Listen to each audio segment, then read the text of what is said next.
Future perfect tense का पहचान देखते हैं कि इसका पहचान आखिर होता क्या है।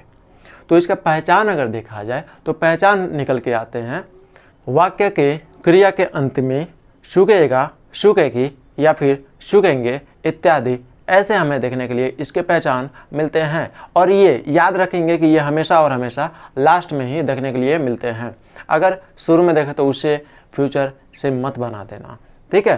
तो ये हो गए इसके पहचान, यानी कि फ्यूचर परफेक्ट टेंस के ये हो गए पहचान चुका है, चुकेगा, चुकेगी और चुकेंगे। क्लियर। तो हम लोग अफर्मेटिव सेंटेंस के अगर उदाहरण देखें तो बहुत ही अच्छा से समझ में आ जाएगा। चलिए हम लोग अफर्मेटिव सेंटेंस के सबसे पहले रूल देख लेते हैं, वो रूल क्या है। तो उसके रूल है subject plus will shell plus have plus verb का थर्ड फॉर्म और प्लस ऑब्जेक्ट, लास्ट में फुल स्टॉप। ये हो गए अफर्मेटिव सेंटेंस के रूल। इसे हम लोग स्ट्रक्चर के नाम से भी जानते हैं। ओके, तो कोई अगर आपको स्ट्रक्चर बोल दे तो भूल नहीं जाना, बस ये रूल जो है ना इसी को बता देना। क्लियर। चलिए सो इसे हम लोग एग्जाम्पल्स के माध्यम से बहुत ही अच्छे से समझ पाएंगे। चलिए हम लोग इसके एग्जाम्पल की ओर नज़र डालते हैं। पहला एग्जाम्पल हम लोगों के सामने है कि वह पटना जा चुकेगा। इसे अगर हम लोग ट्रांसलेट करें तो ट्रांसलेट हम लोग कर पाएंगे कि सबसे पहले सब्जेक्ट डालेंगे ही, उसके बाद शैल और विल। तो यहाँ पे ही जो देखने के लिए हमें मिल रहे हैं वो विल का प्रयोग कर देंगे। क्लियर।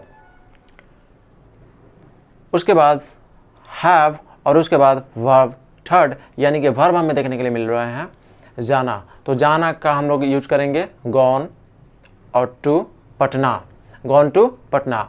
ये पूरे बन रहे हैं he will have gone to Patna. Clear. ये बन गए इस तरह से। चलिए हम लोग सेकेंड एग्जाम्पल समझने की कोशिश करते हैं। और एक चीज़ हम लोग जान लेते हैं कि हम लोग किसके साथ शैल और किसके साथ विल लगाएंगे। ये हम लोग बहुत ही अच्छे से समझ लेते हैं, नहीं तो आगे बढ़ते जाएंगे समझ में नहीं आएगा तो बहुत ही दिक्कत हो सकता है।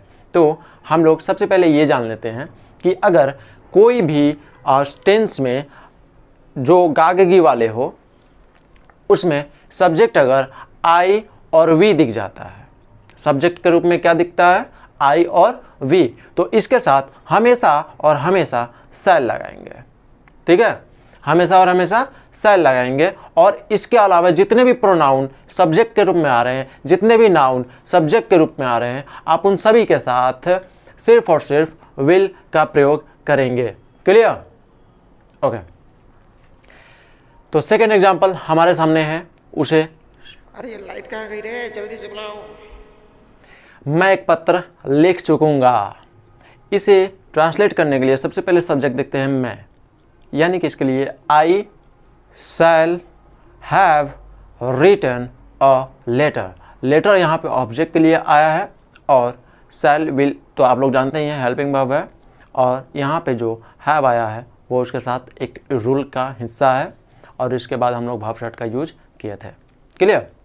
चलिए तो हम लोग तीसरे एग्जाम्पल्स की ओर बढ़ते हैं, उसे समझते हैं कि वो किस तरह से बन रहे हैं। आप भी उसी तरह से बना सकते हो। लालो खाना खा चुकेगी, इसे ट्रांसलेट करेंगे। सबसे पहले तो यहाँ पे जो सब्जेक्ट दिख रहा है ये है एक नाउन, और नाउन यहाँ पे सब्जेक्ट बन रहा है। सो हम बोले हैं कि आई और वी के साथ सिर्फ शैल का यूज़ करेंगे, बाकी जितने भी दुनिया के कितने भी वर्ड हमें दिख जाए उसके साथ हमें सिर्फ और सिर्फ और विल का प्रयोग करना है। क्लियर।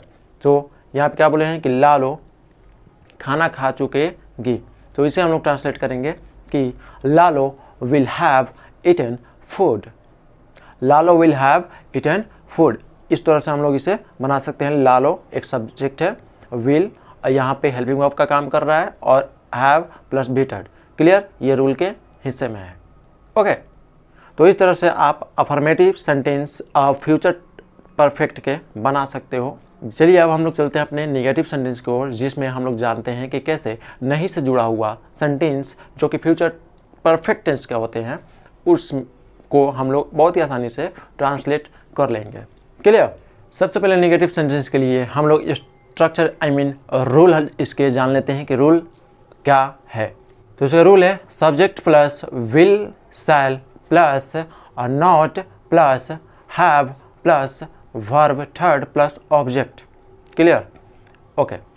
और लास्ट में फुल स्टॉप, जिसे बिंदु के नाम से जानते हैं, फुल स्टॉप जानते हो ना।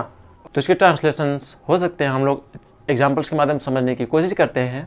चलिए, तो हम लोग नहीं दौड़ चुकेंगे, यहाँ पे सब्जेक्ट है हम लोग, तो इसके लिए we shall not have run. Second number negative वाले यानी कि नहीं से जुड़ा हुआ सेंटेंस फ्यूचर और परफेक्ट टेंस के बनाते हैं, देखते हैं क्या है। तो ये हो सकते हैं लालो नहीं पढ़ चुकेगी, लालो will not have read. Clear? Okay. अगला थर्ड नंबर देखते हैं किस तरह से ट्रांसलेट किए जा रहे हैं। आप भी उसी तरह ट्रांसलेट कर सकते हो बहुत ही आसानी से। मोहन दिल्ली में नहीं पढ़ा चुकेगा।